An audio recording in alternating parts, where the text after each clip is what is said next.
What's up guys? JFG TV pala, and ngayong araw pag-uusapan natin yung phone na lumabas or lalabas pa lang ata, hindi ako sure, na phone ng Realme. So ito yung Realme C85. So pagpasensyahan nyo na muna guys yung setup natin kasi yan medyo magulo, may ilaw sa likod, may electric fan, andito si Stitch, 'di ba? Baka medyo matakot pa kayo. So nag-aayos kasi ako kanina ng PC, then suddenly nag-browse ako sa phone, then may nakita akong napakalupit na phone. So may nakita akong post ni Gadget Sidekick. So ito siya, kung nakikita nyo. And sobrang lupit niya. Sabi niya, may winner na tayo. Most overpriced budget phone of the year, di ba?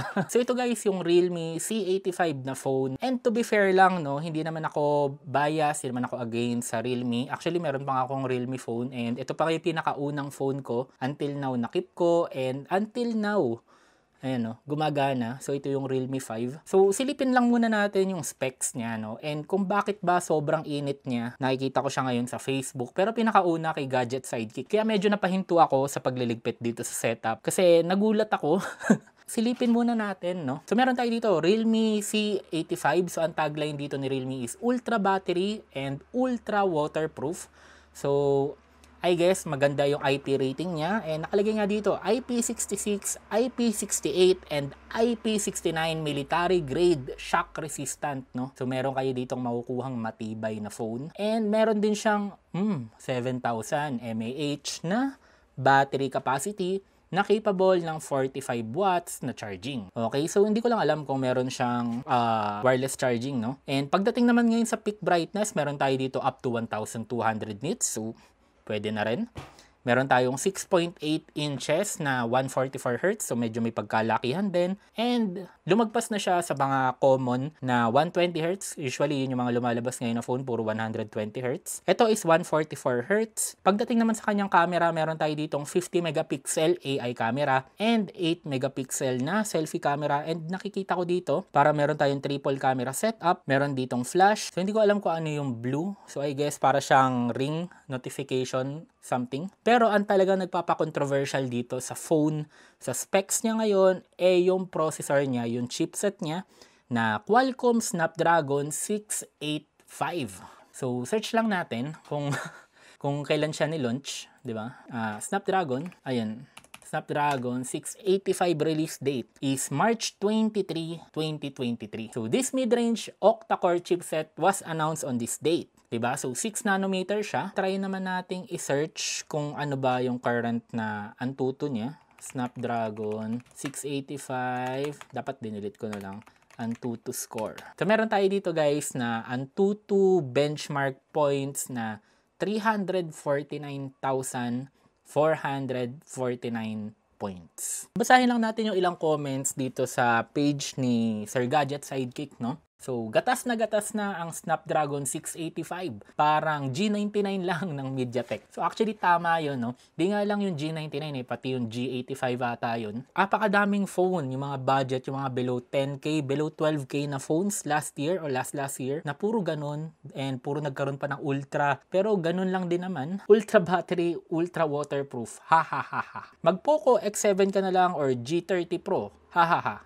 Mahal ang Realme. So, ang isang tinitingnan talaga dito is bukod sa naka 685 yung kanyang processor, yung presyo niya is 10,000 para sa 128 gig and 13,000 naman para sa 256 gig. Na kung titignan natin, currently ngayon, try natin i-search. So, tingnan natin sa Shopee. So, currently, ang Poco X7 is nagkakahalaga ng 11,599. And alam ko minsan nagsasale pa siya, like for example pag 11/11 or pag may flash sale nasa around 8 or 9,000 lang to. And dito sa Poco X7 may makukuha ka ng MediaTek Dimensity 7300 Ultra. Talagang mas powerful compared sa Snapdragon 685 and talagang more on gaming talaga to, no? Pero kung titignan natin, ang battery capacity nitong Poco X7 I think nasa 5,000 something kasi na-review ko to before. And yun nga yung pinaglalaban ng Realme na meron nga silang 7,000 mAh na battery capacity. So dito nga sa official page, pati dito, so wala tayong makikitang laughing reaction, no? So heart lang and like, pero sobrang konti. Na official page naman to, no? Pero pinagtatawanan lang din sila. So 8MP front camera, ha ha ha ha. Waterproof, 7,000. Puro ganun din. Parang kay Mr. Gadget Sidekick nga, yun nangyayari, no? Hindi AMOLED at ang baba ng chipset. Balik na naman tayo, sa Poco X7 is naka-AMOLED na siya. Even yung Infinix, di ba? Search natin, Infinix GT30 Pro. Magkano ba siya ngayon? Pagdating naman dito sa Infinix GT 30 Pro, so mas mahal siya.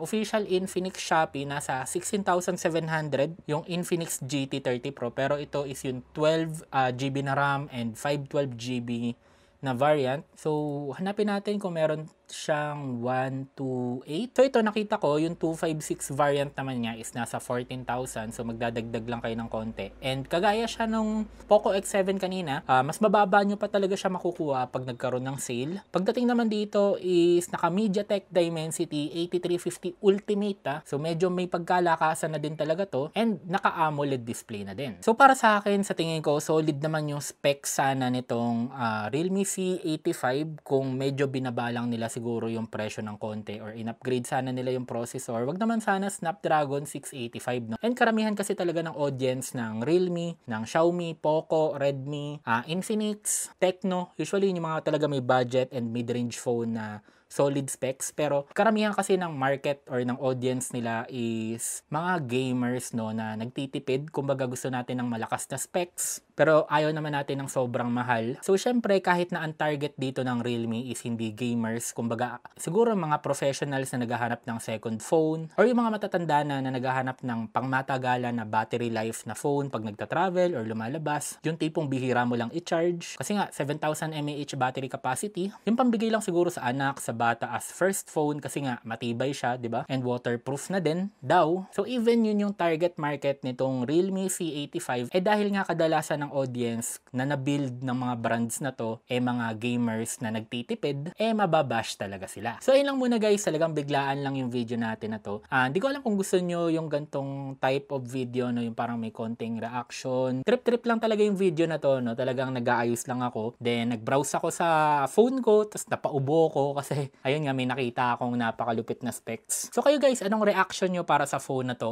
Okay pa rin ba? Sulit pa rin ba? Sa tingin nyo, may market ba na para dito or talagang sablay? Comment your thoughts down below.